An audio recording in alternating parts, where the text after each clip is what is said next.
Assalamualaikum warahmatullahi wabarakatuh. Salam sejahtera untuk kita semua. Teman-teman, mata kuliah kita kali ini adalah teknik kompilasi.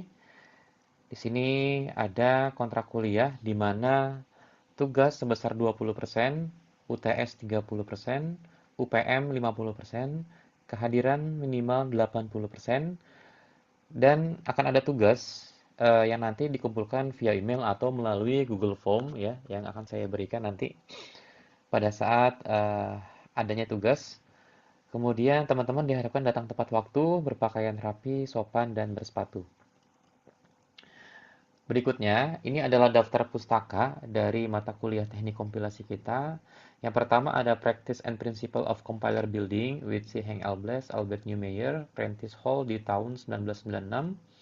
Yang kedua, Introduction to the Theory of Computation, Michael Sepser, PWS Publishing Company, di tahun 1997.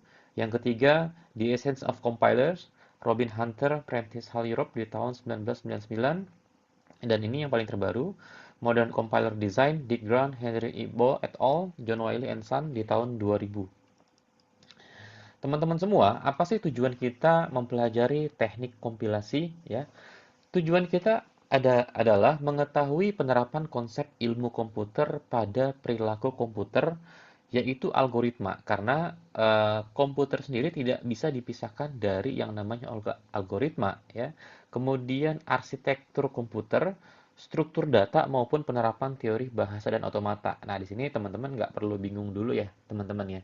Jadi intinya di sini adalah bagaimana cara kita mempelajari ya, bagaimana algoritma komputer itu bekerja ya, dari sisi arsitektur komputer dan struktur data. Saya ambil contoh gini, bagaimana ya kita bisa ngobrol dengan komputer.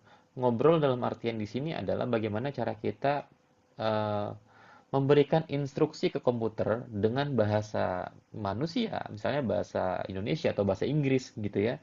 Kemudian komputer bisa menjalankan perintah yang kita inginkan. Nah, di situ bagaimana tuh cara menerjemahkan antara bahasa manusia dengan bahasa komputer. Nah, di tengah-tengah itu pasti ada sesuatu, baik itu translatornya gitu ya, yang akan menerjemahkan dari bahasa manusia ke bahasa komputer atau bahasa mesin. Nah, disitulah salah satu letak fungsi dari teknik kompilasi, teman-teman.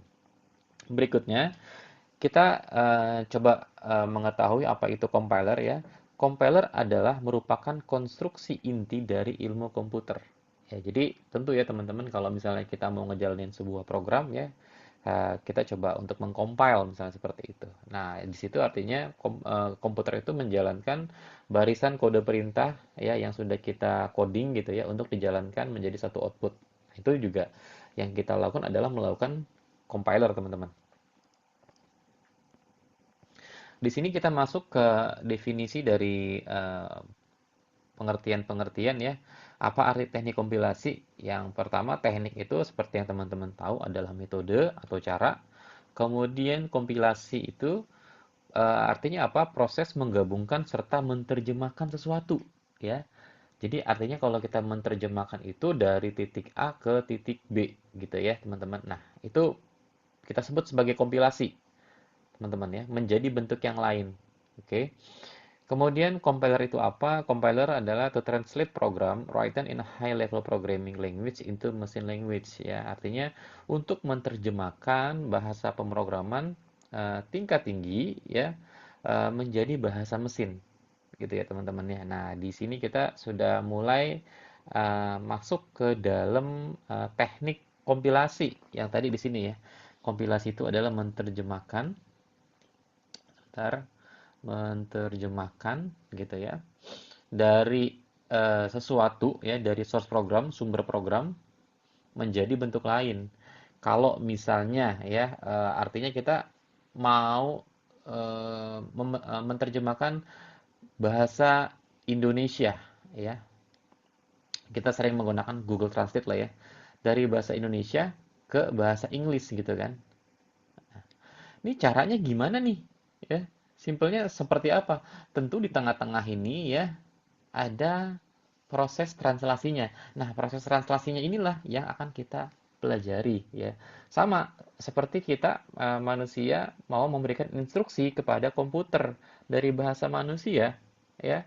bagaimana diterjemahkan dan dapat dipahami oleh komputer. Nah, di situ ada yang namanya penterjemahannya gitu ya. Nah, cara penterjemahan inilah yang kita pelajari pada teknik kompilasi, teman-teman.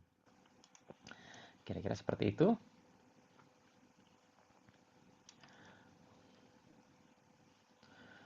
Oke, berikutnya kita masuk ke translator, compiler dan interpreter ya.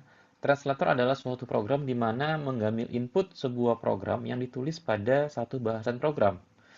Dari source language ke bahasa lain di object on target language ya. Oke. Jadi translator ini sebetulnya ya kalau kita bahasakan adalah orang yang mentranslate ya, penterjemah seperti itu ya. Di mana dia akan mengambil source programnya apa ya, kemudian dipindahkan ke bahasa apa yang menjadi objek atau target bahasanya apa. Ya, itu teman-teman ya. Berikutnya, jika source language adalah high level language, ya jika artinya sumber bahasa adalah high level language, bahasa tingkat tinggi seperti COBOL, Pascal, Fortran, maka object language adalah low level language atau mesin language. Translator seperti yang disebut compiler. Nah, teman-teman eh, pahami bedanya apa itu high level language ya, teman-teman. High level language adalah bahasa yang mudah dipahami oleh manusia, teman-teman ya. Kayak misalnya kita menggunakan Pascal, Fortran, ya atau apapun lah, objek bahasa pemrograman apapun ya. Misalnya kita bicara soal struktur if misalnya. If itu kan dari bahasa Inggris yang artinya jika gitu ya. Nah, jika itu kan merupakan bahasa Inggris atau bahasa manusia. Nah, tapi apakah komputer mengerti bahasa if gitu kan? Komputer tidak mengerti bahasa if ya, bahasa while gitu ya, do ya, dan seterusnya lah. Kalau misalnya kita mau coba melakukan memberikan instruksi coding seperti itu. Yang komputer mengerti adalah ya bahasa mesin, di mana bahasa mesin itu ya tentu terdiri dari biner ya 10011001. Nah, gimana nih caranya nih? Yang tadi bahasa tingkat tinggi ya atau object language ya, bahasa apapun itu ya yang berorientasi objek gitu kan. Kemudian bisa dipahami oleh komputer yang mana komputer sebenarnya pahamnya hanya bahasa biner 1001. Nah, disitulah fungsi dari translator. Nanti kita akan coba cari video ya yang untuk menggambarkan apa itu compiler dan apa itu interpreter, teman-teman. Oke, berikutnya. Kenapa perlu translator? Ya, dengan bahasa mesin adalah bahasa bentuk terendah komputer, ya. Berhubungan langsung dengan bagian-bagian komputer seperti bits, register, dan sangat primitif. Nah, jadi bisa dibayangin nggak kalau misalnya bahasa mesin itu bentuk bahasa terendah dari komputer yang terdiri dari bits ya, dari biner ya 0110 gitu ya. Itu yang dipahami oleh komputer karena kan pada intinya komputer itu akan mendeteksi dari sinyal-sinyal listrik ya 1001 yang nantinya akan diterima oleh komputer. Nah, tapi gimana caranya ya? Dari bahasa yang sulit untuk dipahami manusia itu kita bisa mudah memberikan instruksi, gitu ya. Jawaban atas pertanyaan ini akan membingungkan bagi programmer yang membuat program dengan bahasa mesin. Nah, bayangin tuh kalau misalnya ada programmer yang menggunakan bahasa mesin ya, sehebat apa dia ya. Kita mungkin kalau misalnya kita bikin apa namanya lampu flip-flop masih memungkinkan ya.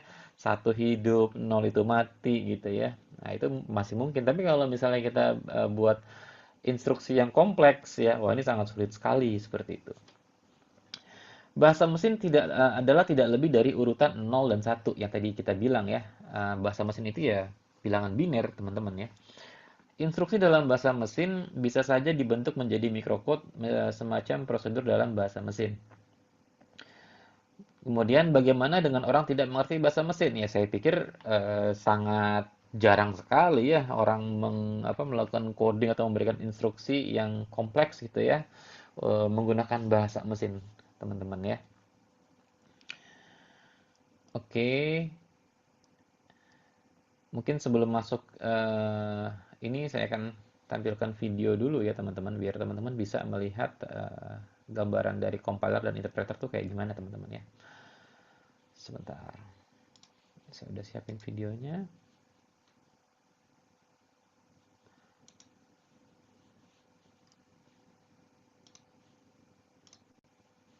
Oke, saya dari awal.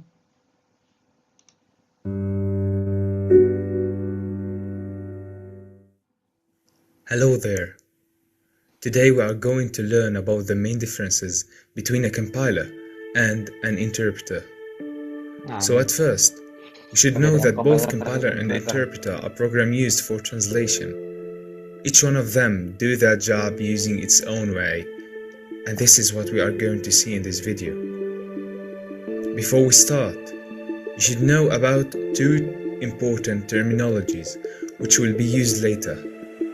Those terms are high-level language Nah, sebelumnya and kita low-level tahu language. dulu nih ya teman-teman, apa sih yang dimaksud dengan high level language, apa sih yang dimaksud dengan low level language ya.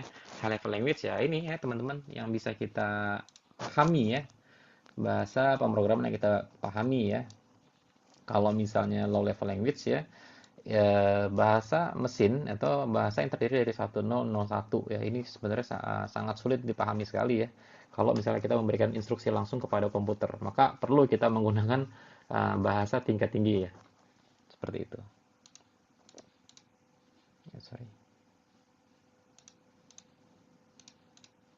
If you already know what those terms mean, Nah, ini you kita can skip to saja. them and just understand binary, which refers to zeros and ones. Nah, komputer The tuh hanya fancy paham word for 0 dan 1 binary saja is machine ya, language, yang kita sebut which is sebagai considered bahasa one mesin. of the low-level languages because it's closer to the understanding of the computer than to humans. Because it's almost impossible for the human to write Ya, code karena hampir with the nggak computer mungkin using ya only manusia zeros itu and ones. memahami Other bahasa intermediate mesin languages seperti ini are ya. born. Almost Nowadays, the impossible. languages that the human uses to write code are pretty close to English, and some example of that are Python, C, and Java. Ya Python ya, And those are C, called Java. high-level Nah, languages kalau dengan bahasa-bahasa because they ini ya are pemrograman bilang ini oke lah, kita masih bisa pelajari katanya gitu kan ya. Tapi kalau yang tadi tuh bahasa mesin tuh 1001 kayaknya nih almost impossible deh gitu kan. Makanya kenapa ya kita belajar ini ya, belajar Java ya dan seterusnya karena ini masih memungkinkan untuk kita pelajari teman-teman. closer to the understanding of humans than to the computer. But you may have recognized that there is still a problem. The computer can just understand the low-level languages, but the human is providing high-level languages. Nah, How can that be solved? komputer juga kagak ngerti ini kalau kita langsung ngasih instruksi pakai bahasa tingkat tinggi ini sampai dia berkata kasar nih apa nih nggak ngerti nih katanya gitu kan. Kita lanjutin lagi ya, komputernya bisa marah-marah. For that purpose, we need a translator to do that job. Nah, kita Exactly. butuh yang namanya It's here translator. where compiler and Datanglah interpreter are dua used. pahlawan nih yang namanya compiler sama interpreter teman-teman. Now, after this little journey, let us go back to where we started. So as we mentioned earlier, both compiler and interpreter work as Skip aja ya. language to a low-level language. Let's now see how each one of them do its job. The compiler takes the entire program you wrote in a high-level language and translates the whole Jadi of compiler it itu dalam into bahasa machine code tingkat at tinggi once. nanti After this process, menjadi an executable file will be ready to run. Kita lihat di The sini. translation takes some time to be done, but after that, execution is so fast. Unfortunately, any error in the program will fully stop it from working. Jadi Errors eksekusinya will sangat be cepat, displayed ya. at the end of the compilation. Tapi juga rentan kesalahan nih. The interpreter takes each single instruction of the code, translate it, then execute it on its own. Nah, kalau ini satu persatu. Kalau tadi kan The compiler translation secara step keseluruhan ya. before the program runs is fast because the program will start immediately, but execution will run slowly. The great thing about interpreters is that the program will fully execute until an error Kalau tadi kan occurs. secara gabungan ya. compiler Errors itu will ya, be kayak displayed udah after dibungkus lah. each instruction that contains it. Let's see now real examples of compilers and interpreters. In the first example, we are going to see the intermediate executable file that the compiler creates. For this example, we have a C language Nah, ini kita program and coba we will try to cari compile contoh it untuk compiler ya. and see what will happen. Nah, ini mau dari bahasa C ya. Kita lihat. As you can see, the compiler has created an intermediate object file. Nah, itu dia. Berupa Test. application ya. Artinya ini sudah sudah di wrap gitu loh. This file Sudah has the fokus extension bentuknya .exe, executable, which .exe. means Nah, ini it dia. is an executable file. Betul. In this example, we're using Python Sekarang kita lihat 3.1 interpreter interpreter, and we want to create a program file menggunakan and see what will happen. Python. As you can see, a test file is created without any Kalau additional kita lihat nih, intermediate ada files, ini ada text and file. this file has the extension .py, Nah, ini which means ya, it's directly .py opened by the ya. interpreter. Ekstensinya si Python. For the other example, we will see how the errors are displayed, Kita coba which will lihat clarify the way of working error seperti we apa ya mentioned kalau earlier. dalam mode error nih. We are using here the Sama GNU interpreter. compiler online, which do both compiling and execution in one step. To make it easy, use the printf function which displays on the screen Mau print what's written between the L-word. double quotation. Let us make an error and see the output. F-nya dihapus jadi print aja. Apa yang akan terjadi? Execute. As you can see, the compilation stopped due to the error and no output is displayed. Nah, jadi error aja, tidak ada output. In this case, we tampilan. are using the bash Tapi kita lihat interpreter, interpreter and this echo function yang dia is the execute same satu as persatu. printf. Let us make an error and see the output. In this case, you can see that the interpreter executed the first statement and gives an error for the second, which clarify how the interpreter works. Di 4 misalnya nih, ada kesalahan. Comment not After found. this long journey, let's see this table that summarizes everything Nah, ini we adalah mentioned. kesimpulan ya dari perbedaan Take your antara time and compiler read it. versus interpreter, teman-teman ya. Seperti itu. If you find this video helpful, please Yeah. don't forget to leave a like, a comment. Oke, itu kita masuk lagi ke sini. Oke, mudah-mudahan sudah terbayang ya apa itu compiler sama interpreter, teman-teman. Nah, di sini ada translator ya, ada beberapa translator, misalnya ada assembler. Assembler ini adalah source code, source code adalah bahasa assembly. Jadi awalnya ini pakai bahasa mesin nih, teman-teman. Nah, nanti source code-nya adalah bahasa assembly, object code-nya adalah bahasa mesin, seperti itu ya. Itu assembly. Kemudian untuk compiler, source code adalah bahasa tingkat tinggi, ya tadi ada bahasa Java, ya Python dan seterusnya ya. Kemudian object code ya adalah bahasa mesin atau bahasa assembly. Seperti ini ya. Kemudian interpreter tidak menghasilkan bentuk object code, tetapi hasil translasinya dalam bentuk internal di mana program induk harus selalu berada dengan compiler. Seperti ini ya, dari translator ya. Compiler dan interpreter kalau ada source program awalnya seperti apa, kemudian compiler nanti ada error message di sini, maka hasilnya adalah sebuah objek program, teman-teman, yang tadi ya keluarannya adalah executable. Nah, teman-teman, tadi di video sudah dijelaskan ya, teman-teman ya. Jadi silakan bisa dilihat ya atau bisa dirangkum dari video yang tadi. Nah, kemudian kita masuk ke proses kompilasi, teman-teman. Ini dikelompokkan ke dalam dua kelompok besar. Yang pertama adalah analisa. Program sumber dipecah-pecah dan dibentuk menjadi bentuk. Jadi ini kita susah kalau kita artiin pakai bahasa Indonesia ya. Kita sebutnya intermediate representation aja ya. Berikutnya adalah sintesa. Membangun program sasaran yang diinginkan dari intermediate code. Seperti itu ya, teman-teman ya. Jadi kalau kita belajar teknik kompilasi, kita belajar dua proses besar ini nih. Ya, yang pertama adalah analisa, yang kedua adalah sintesa. Ini adalah fase-fasenya, teman-teman ya. Jadi dari mulai program sumber ya sampai dengan diubah menjadi objek bahasa sasarannya apa, itu mengalami beberapa proses nih. Ada analisa leksikal, ada analisa sintaks, ada analisa semantik. Nah, nanti baru di fase yang kedua tadi ya, sintesa ya. Pembangkit, intermediate code, pengoptimalan code ya, terus kemudian pembangkit code, seperti itu. Oke, untuk penganalisa leksikal nanti kita akan bahas di pertemuan berikutnya ya teman-teman ya. Nanti boleh teman-teman bisa baca juga di sini.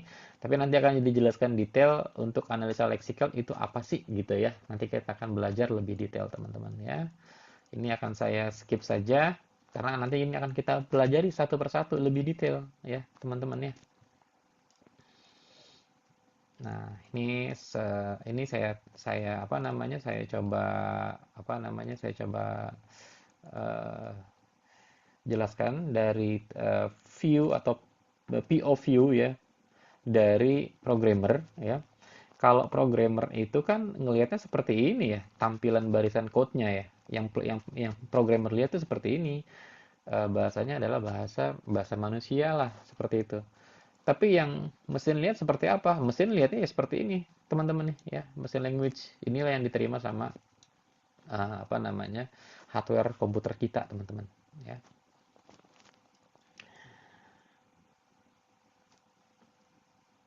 Oke, itu ya, itu dulu nanti teman-teman apa namanya? Dari pertemuan kita kali ini ya, teman-teman. Mungkin teman-teman bisa baca lebih detail lagi ya. Kalau misalnya contoh ya, bootstrap itu maksudnya apa sih gitu kan dalam pembuatan compiler ya. Bootstrap ini sama aja untuk ngebangun sesuatu yang besar ya, dibuat dulu bagian-bagian intinya, di bagian kecilnya dulu gitu. Kalau menurut Nicholas Bird itu saat membuat Pascal compiler, jadi dia sebenarnya dari P0 itu bahasa assembly yang bahasa yang paling sederhana, bahasa mesin gitu ya. Kemudian dia buat P1-nya ya, dari P0 dibuat P1-nya, dari P1 apa kemudian P2 dibuat dari P1. Ini apa sih? Ini adalah dari apa namanya? eh, bahasa yang paling rendah ke bahasa yang paling tinggi gitu loh, gitu ya teman-teman ya, supaya supaya itu bisa dipahami gitu kan. Misalnya kita menggunakan apa namanya, perintah if, while, do, kita bisa nih dipakai di P2 gitu. Nah, tapi P2 asalnya dari mana? Dari P1. P1 asal dari mana? Dari P0, teman-teman ya. Seperti itu. Itu pembuatan bootstrap. Ini masih, ini teman-teman nggak usah bingung ini seperti apa sih maksudnya gitu. Ini maksudnya tuh ini adalah bahasa apa namanya, bahasa pemrograman gitu ya. Nanti dari bahasa pemrograman ini yang dilihat oleh hardware komputer kita itu seperti apa sih? Seperti ini, gitu ya teman-teman. Baik, jadi itu saja untuk pertemuan kita hari ini ya. Kurang lebihnya saya mohon maaf. Terima kasih. Wassalamualaikum warahmatullahi wabarakatuh.